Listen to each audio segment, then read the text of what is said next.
Welcome back to class today. So for our class today, we're going to be doing the second part of chapter 2. Notice I got the 2 here. I crossed out my 1. You know, keeping as environmentally friendly as possible using all this paper. So today we're going to be talking about a different kind of bond called hydrogen bonding. So first we talked about ionic bonding, which was the exchange of electrons, and that created those ions, and those ions became positive and negative, and they were attracted to each other. And then we talked about covalent bonding, and that's where the two atoms would share electrons to kind of get that happy state they were looking for with that full valence electron shell. And then hydrogen bonding is a little bit different because it's going to be looking at some covalent bonded molecules already and how they interact because of that. And hydrogen bonding is very important for life because it's very important for water, which is an extremely important part of life.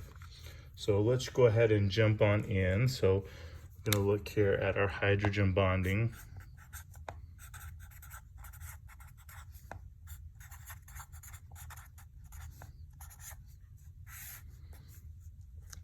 And so first, to understand hydrogen bonding, we got to first talk about water.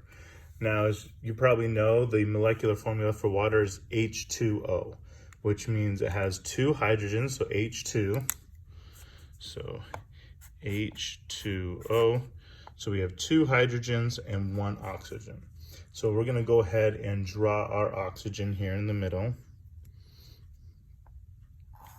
So our oxygen has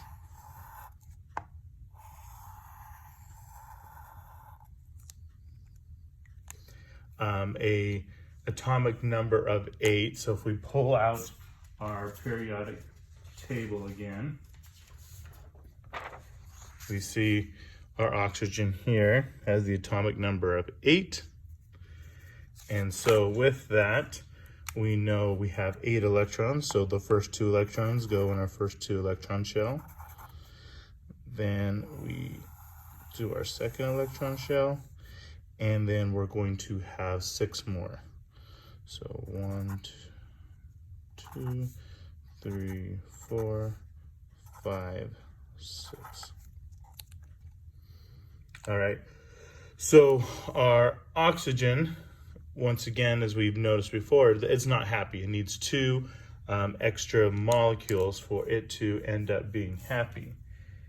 And so we're going to have our 2 hydrogens. So if you remember our hydrogen has a atomic number of 1, which means it has 1 electron. So we're going to have 1 hydrogen here. And it's going to share its electron there with our oxygen, and then another hydrogen here. And it's going to share another electron with its oxygen. So now everybody's happy because our hydrogens, they need 2 to be able to have a full valence electron shell, because they only have that 1 valence electron that fills up with 2 shell. And our oxygen's happy because now it's sharing 2, and it needed 2 to get to that 8. But there's something a little bit unique about our oxygen, is that oxygen, because of where it sits on the periodic table, so in this area here, it's something we call highly electronegative. Now, we're not going to dig too deep into this word, but all that means is it really, really loves electrons. It pulls more electrons to it. And hydrogen, because it's further away from that area on the periodic table, is a less electronegative. And so what happens is, even though our 2 hydrogens and oxygens are all sharing those electrons, the oxygen is actually sharing it more than the hydrogen is. Or not, maybe I should say that differently. It's actually taking the electrons more than the hydrogens are.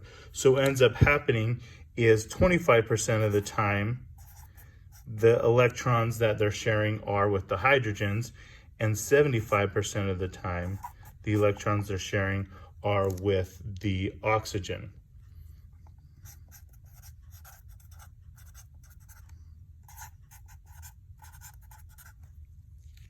And so it's not a equal sharing, it's an unequal sharing. And also because of this, what we call like Mickey Mouse formation, or sometimes they call it the V formation, so it kind of looks like a V is created here. This unequal sharing creates something we call partial positives and partial negatives. So what happens is for 75% of the time, you have only one electron here with the hydrogen. And so therefore, when you take away that, or its electrons are around the oxygen, and so when you take those electrons away from the hydrogen, then this becomes positive. And when those electrons, 75% of the time, are around the oxygen, then this becomes negative because it has more electrons than protons, and here it has more proton than electrons. And so we have what we call a partial positive and a partial negative.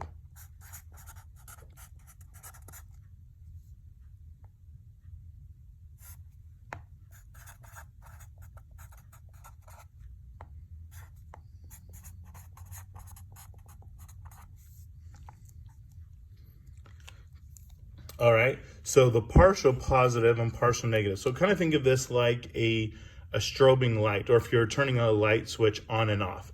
So it's not always on, it's not always off, but if you keep doing it fast enough, you can, like if it's a pitch dark room, if you keep doing it fast enough, you can actually kind of see around, even though it's not the best.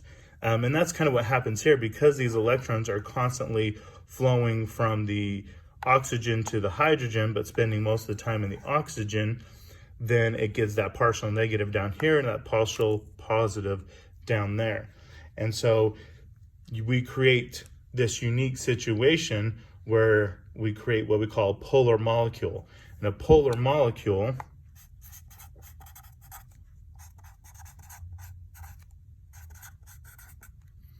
has a positive and negative charge on opposite ends.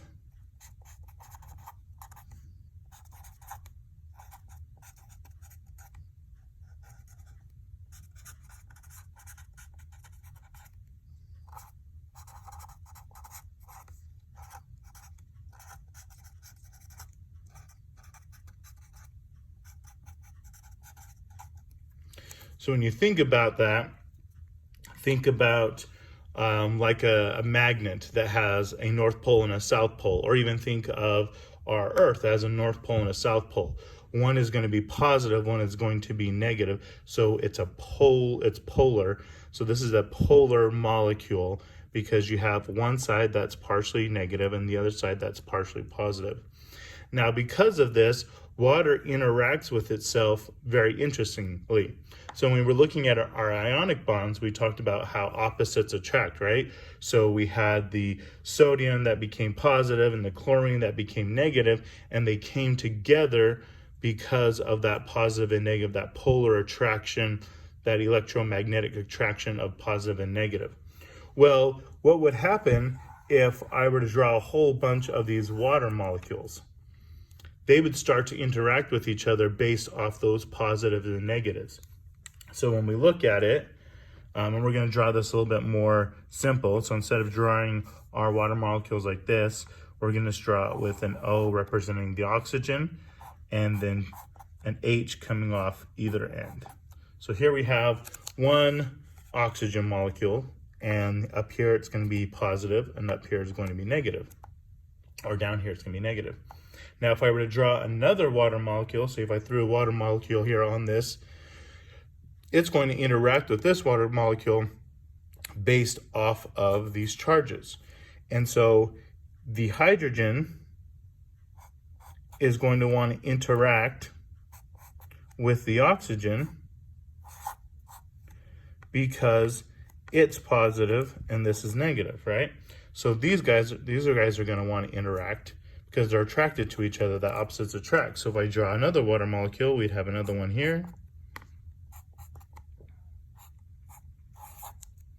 Once again, this is positive, is negative. And then I could draw another one here.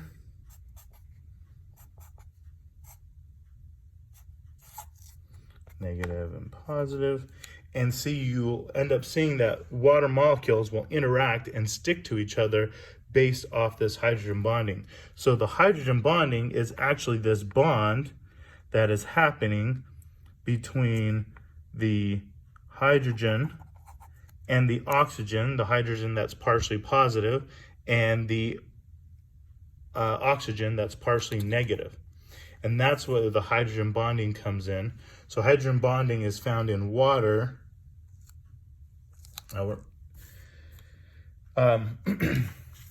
So hydrogen bonding is found in these water molecules. Now hydrogen bonding isn't very strong, because just like that turning on and off the light switch, you don't get a strong sense of what's going on, but you can see what's going on. And so this bond is constantly coming on and off, but it's on long enough that it has this slight bond that keeps these two water molecules together, but also allows it to be fluid. So the water molecule, once it's off, can then turn around and connect to another water molecule and vice versa. And so that's why you have water as this kind of fluid, sticky material that has this hydrogen bonding that keeps it kind of together, but also separated as well. So it's a very unique principle with water. And actually what we're going to talk about next is how, because of hydrogen bonding and because of these unique properties that water has because of hydrogen bonding, how life is actually dependent on water. So water has, there's 4 properties of water which allow it to support life. And that's what we're going to dive back into here.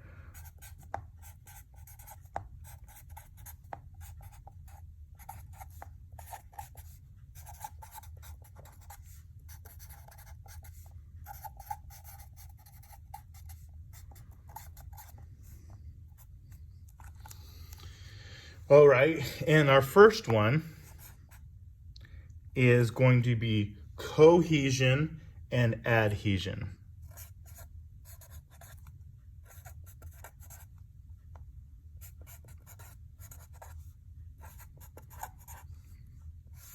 And one thing we'll notice is all these qualities of water all are based off of that hydrogen bonding that we just talked about.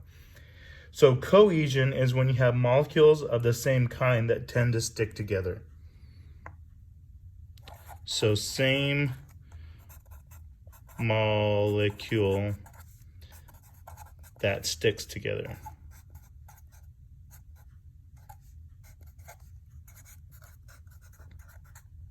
All right, so we see that perfectly with our hydrogen bonding between our water molecules here, right? They're all sticking together because of this hydrogen bonding, these partial positive and negatives that are happening. And so water is really good for that.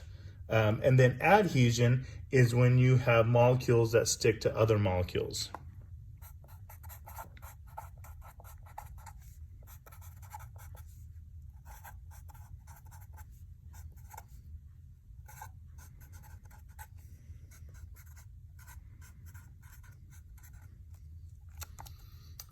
All right. And so because water, once again, it's a polar molecule, has those partial positives, partial negatives, they will also stick to other ions or other things that have any type of charge to them. Once again, because now their charges are, because if it's a positive charge, then the negative part of the water molecule where the oxygen is will be attracted to it. If it's a negative charge of something, then the positive end of the water molecule will be attracted to it. So pretty much if something has a charge, water is going to be attracted to it because it can either be attracted on its negative side or its positive side. And so this allows water to kind of stick to things. And you kind of maybe notice this with like a glass of water, and you see water, how it slowly will go down the glass of water. It's because it's actually sticking to the piece of glass, and so it's helping it have friction to go against gravity. Well, you're probably wondering, okay, well, how does cohesion, adhesion of water make it support life? So it's going to give you an example here of a tree. So let me draw our tree here.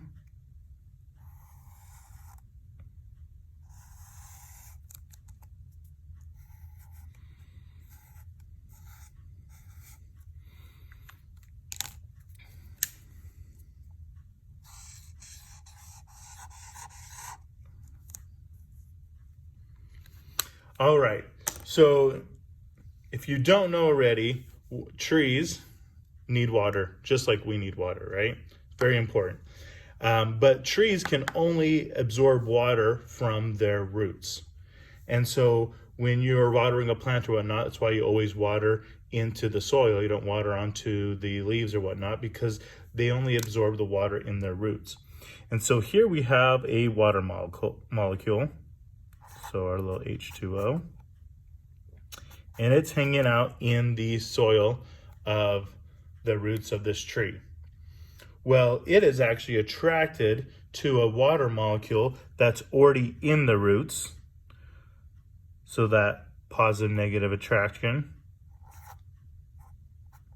And that water molecule is kind of like right on the pore in the roots. And then that water molecule is attracted to another water molecule that's deeper into the roots, which is attracted to another water molecule that's even deeper, until you go up from the roots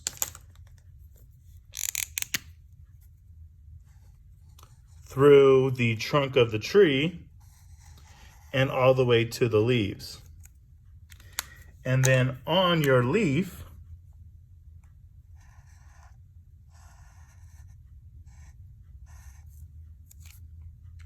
you will have another water molecule. Right? So kind of think of this as a long conga line all the way from the water molecule that's in the soil and all these different water molecules here through the trunk and into the branches and into the leaf and to this water molecule here that is on the very edge of a leaf. And on a nice warm day, what will happen is that water molecule, because of phase change, which you guys all know about, going from a solid, liquid, and gas. So if you heat up a liquid, like a water molecule, it turns into a gas. And if this turns into a gas, what it does is it then leaves the leaf. Turns into water vapor, right? Now it's out in the atmosphere. But as it leaves the leaf, it actually pulls up the next water molecule, which pulls up that one, which pulls up that one, that one, that one, that one, that one, down, all the way till you get to this one here in the soil, and then that pulls that water that was in the soil into the roots. And so actually, cohesion and adhesion, so cohesion, these same water molecules sticking together, and adhesion as well, so not only are they sticking together, but they're going to stick to the sides of the walls. So there's this tube, it's called a xylem, inside the trunk of the tree. And so it's kind of like sticking to the sides of the trunk of the tree as well through adhesion, which allows this whole conga line to take place. And so here the water is defying gravity by moving up and allows you now to have this water completely go through this process here, and has the water come from out of the soil into the soil and up throughout the whole tree and eventually out and evaporated into the environment. And so if water didn't have the hydrogen bonding, this hydrogen bonding right here, it wouldn't be able to do cohesion, it wouldn't be able to do adhesion, and therefore plants, especially big plants like trees, but even small plants like flowers or bushes and stuff like that, wouldn't be able to survive because there'd be no way for them to transfer that water. And so this first property of cohesion and adhesion allows plants, which is one of the primary food sources for Earth, to survive and live. And so that's why this is one of the 4 important properties of how how water supports life. All right, for our second one, so our second property is it moderates temperature.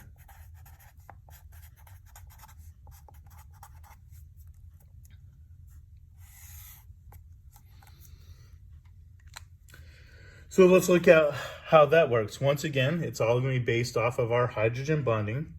So here we're going to draw our water molecules.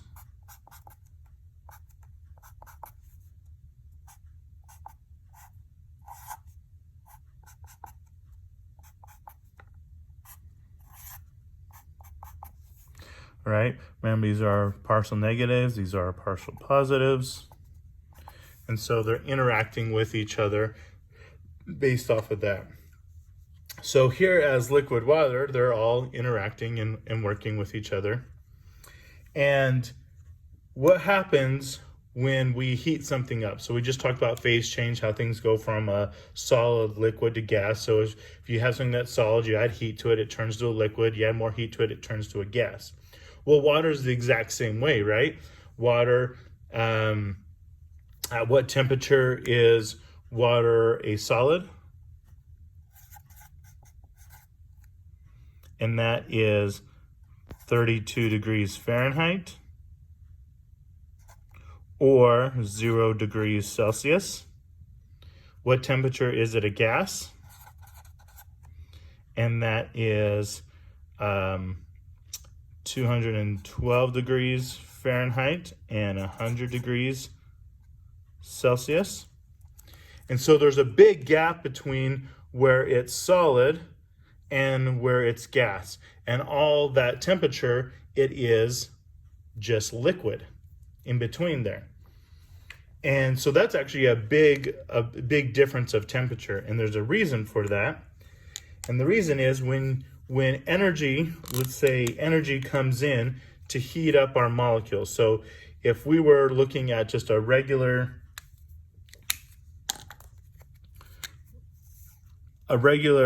molecules, so let's say we have these green molecules, and what will happen is energy will come in the form of heat or light or something like that, and it will hit on these molecules and heat them up.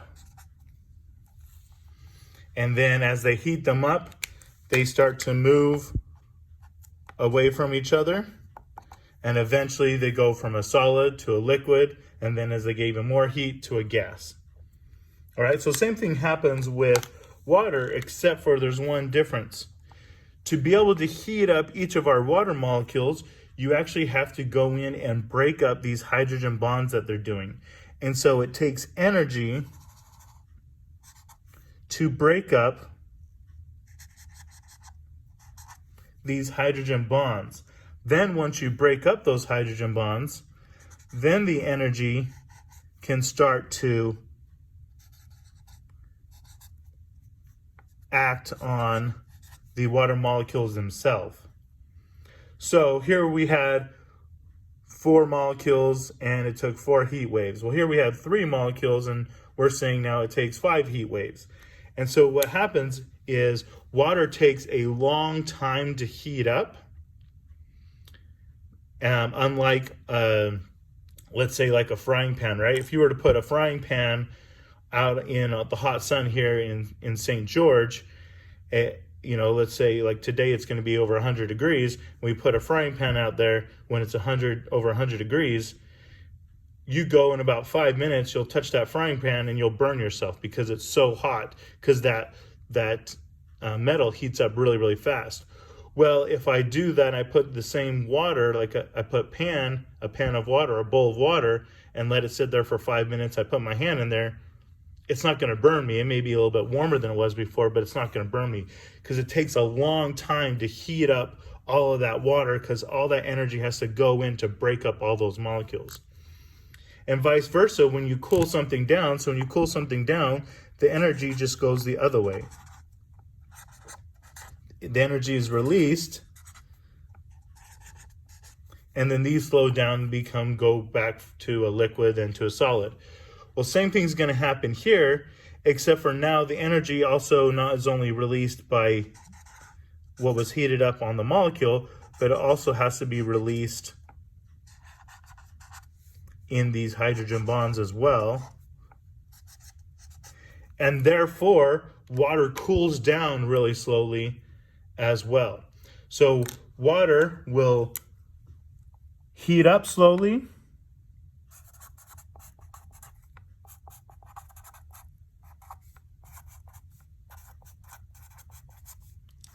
and cools slowly.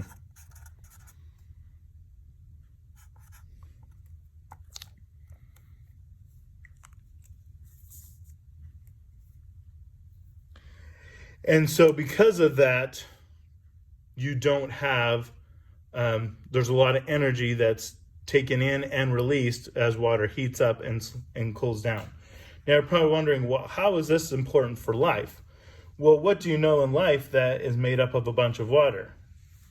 So let's look at Earth. So Earth is roughly 70, we'll say 2% water. Okay. So here we have in our solar system this big hot energy sun, and it sends heat waves to us to warm up our Earth. Well, if we didn't have our oceans, which make up, like I said, 72% of the land or the mass of our Earth, then our planet would be so hot that we wouldn't be able to live in it. Instead, during the day, a lot of that energy coming to Earth is absorbed by the water. And so it heats up slowly and absorbs all of this energy so that Earth doesn't get too hot. And then vice versa at night, when there's no sun shining on us, so now we're not facing the sun, we would actually the planet would start to freeze. But because water slowly releases that energy back into the environment, it actually keeps Earth warm enough when there's no sun. So in other words, it keeps the Earth cool enough when there is sun and warm enough when there's not sun, because of how much energy the water in our oceans and our lakes and our rivers are able to absorb. And therefore, we have this great ambient temperature that allows life to grow on our Earth. So that's very important. What's another thing that has a lot of water? Our bodies, right? Once again, roughly 72% water. Same thing. Once again, it's extremely hot out, going to be hot out today, over 100 degrees. If I go out there and if I was like that frying pan, I would completely burn up and not be able to live. But because 70% of myself is water, it slowly heats up and allows me to actually regulate my temperature. In fact, there's another way we regulate our temperatures with water, and it's something we call evaporative cooling.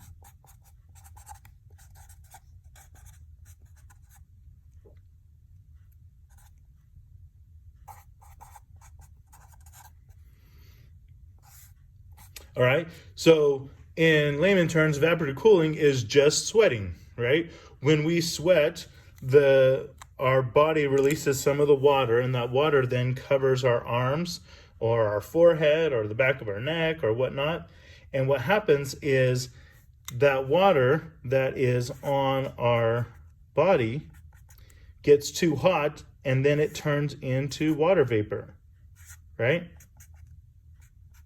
Well, which water molecule is hotter, the one that's in our body or the one that's the water vapor, right? The water vapor, because water vapor as a gas is 212 degrees Fahrenheit, so that's really hot.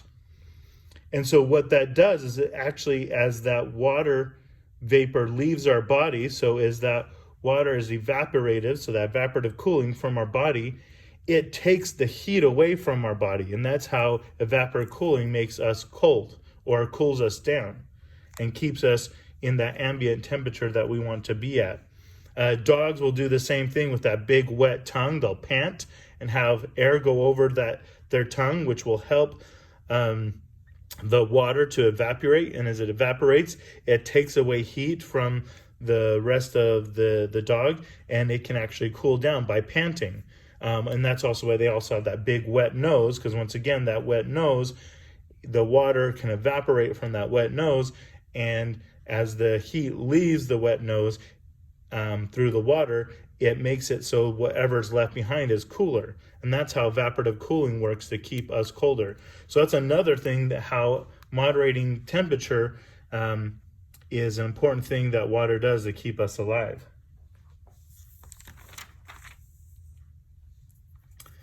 All right, our third one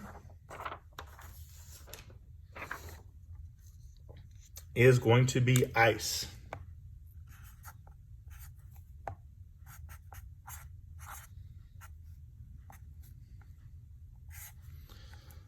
All right, so this might sound a little interesting. Why ice? Well, because of hydrogen bonding, water does something very different than most other molecules do.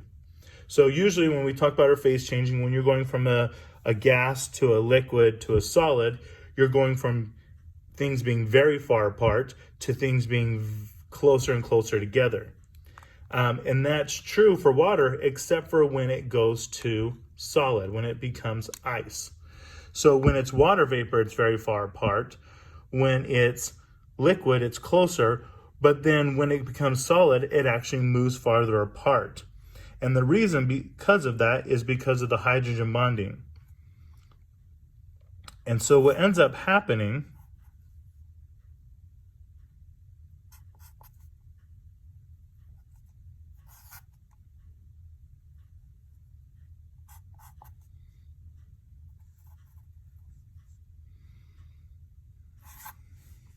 here we have 5 water molecules, and they're going to do hydrogen bonding to one another.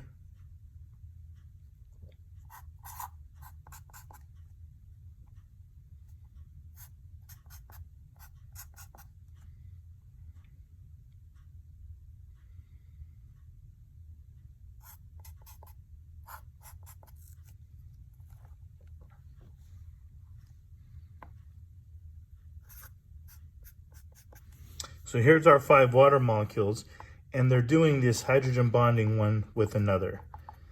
And what they ended up doing is they turn into these pentagons when they slow down. So when they slow down, they actually get stuck in the hydrogen bonding that they're doing with the water molecules around them. And that getting them stuck puts them into these crystals. So you think of like ice crystals, right? And what ends up happening is that there becomes a whole bunch of space in the middle of this, and water actually, when it freezes and turns to ice, now becomes less dense. And so when you think about that, when you have your glass of water and you put ice in it, the ice doesn't sink, right? The ice actually floats. And it floats because it's less dense than the liquid water, because the liquid water is actually closer together because it's fluid, and the bonds can actually be broken and be put together again, and it's really fluid and allows them to be closer. Well, when they're ice, they're actually stuck in their hydrogen bonds that they create, once again pushing them further apart and making it less dense. So ice is less, or water is less dense as a solid. And that's why ice floats.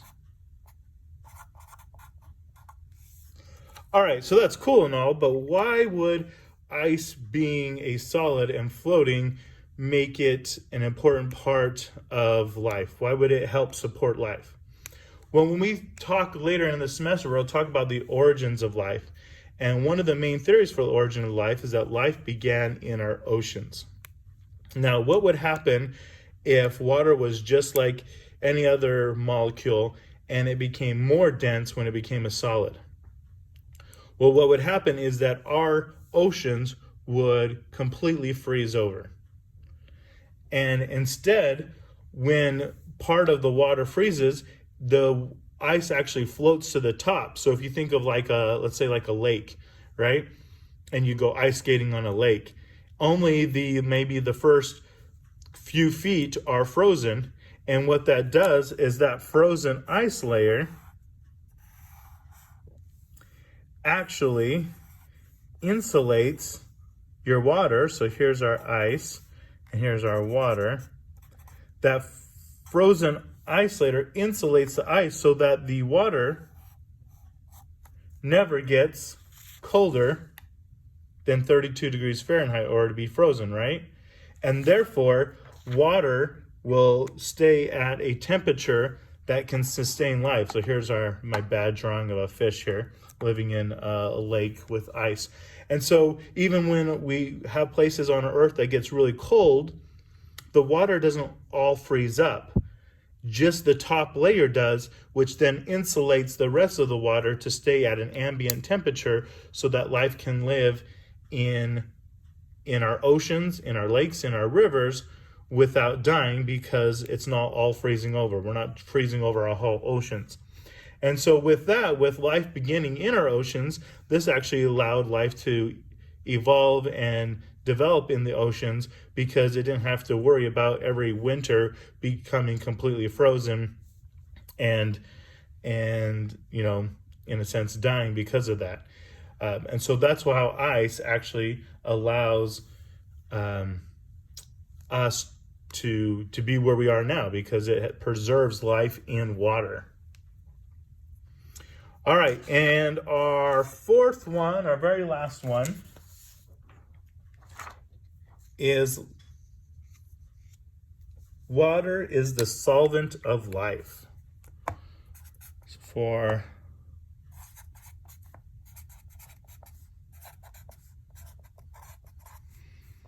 right, so to understand that, we got to write a few things. We have solvent, we have solute, and we have aqueous solution.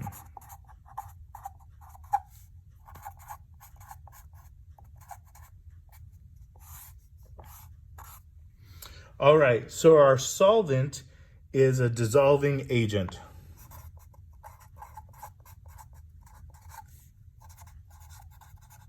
So in this case, we're going to say water. Our solute is what is being dissolved.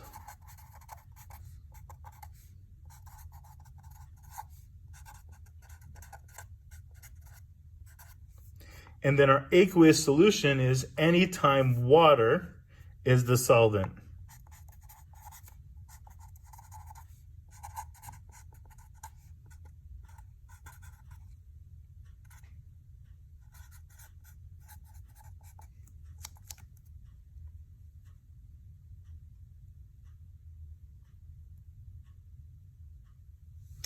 All right, so when you're thinking about this, think about when you made Kool-Aid as a kid, right? You would use water, which was your solvent, to dissolve your packet of Kool-Aid in sugar, right? And so what you would do is you would get out your mason jar, you would throw in your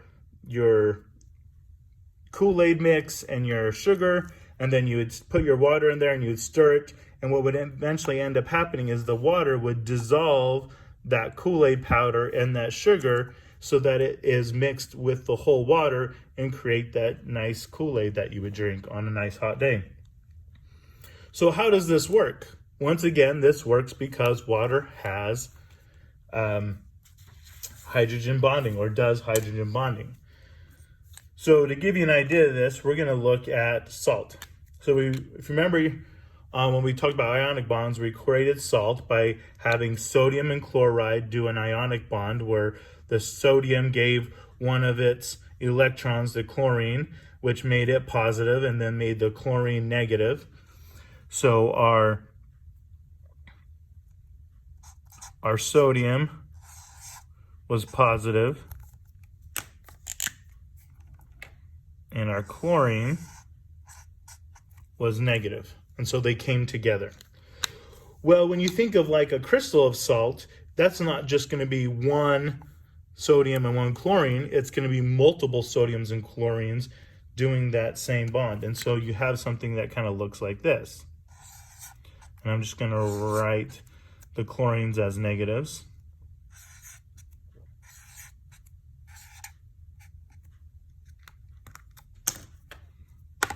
And our sodiums as positives.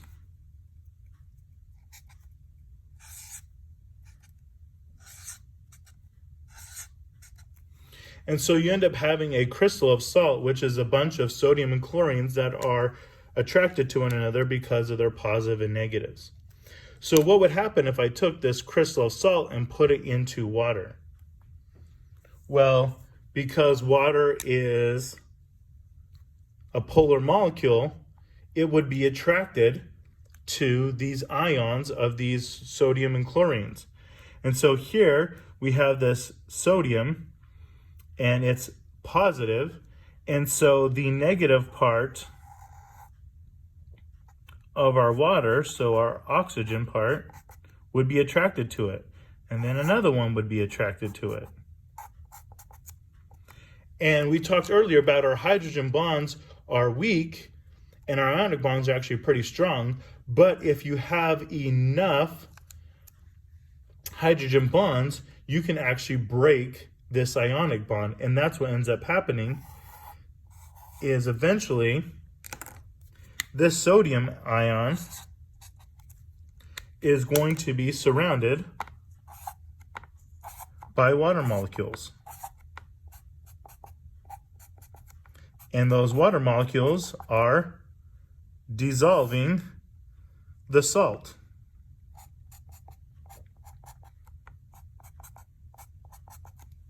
All right, so now there's no more sodium molecule here. Well, now that that sodium molecule is gone, this chlorine molecule then can be attracted by the positive parts of our water, right? And eventually it's going to be pulled off.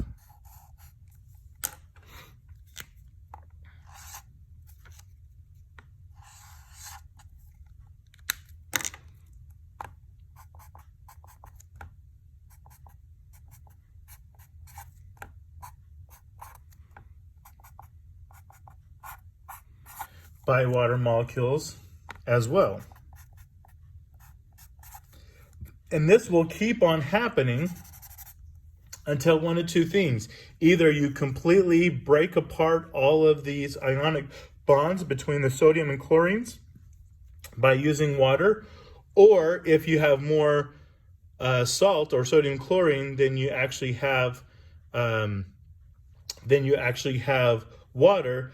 Then what you'll do is the water will dissolve as much as it can, and then you'll end up having what we call a precipitate will be at the very bottom. So the salt will gather at the very bottom. You may have seen this sometimes when you maybe put in too much sugar when you're making your Kool-Aid, is that all the sugar doesn't dissolve, and so there's a little bit of extra sugar on the very bottom of your Kool-Aid that you made because it didn't all dissolve. You didn't have enough water to actually go in and dissolve all that sugar, or in our case here, enough water to dissolve all of our salt. But if you do have enough water, eventually you'll dissolve all of that. Now you're wondering, why is this important for life? Well, we're lucky where we're very advanced organisms, and when we eat food, we have a bunch of different enzymes and things that help break down all of our food so that we can get these small nutrients that are inside the food to all the different parts of our cells. But when you think of more simple living organisms, things like bacteria and archaeans and things of that nature, they don't have these advanced digestive systems to break down their food. And so they actually rely on this ability of water to go in and break down these larger molecules, so then they can use those smaller molecules to use it as energy or some type of food source for them. And since we believe that life started off as a single cellular organism, it would have had to have relied on the solvent of life, which is water, to be able to break down these more complex molecules so that it can utilize those molecules for its metabolism, for its food resources and nutrients. All right, so that is the end of chapter 2.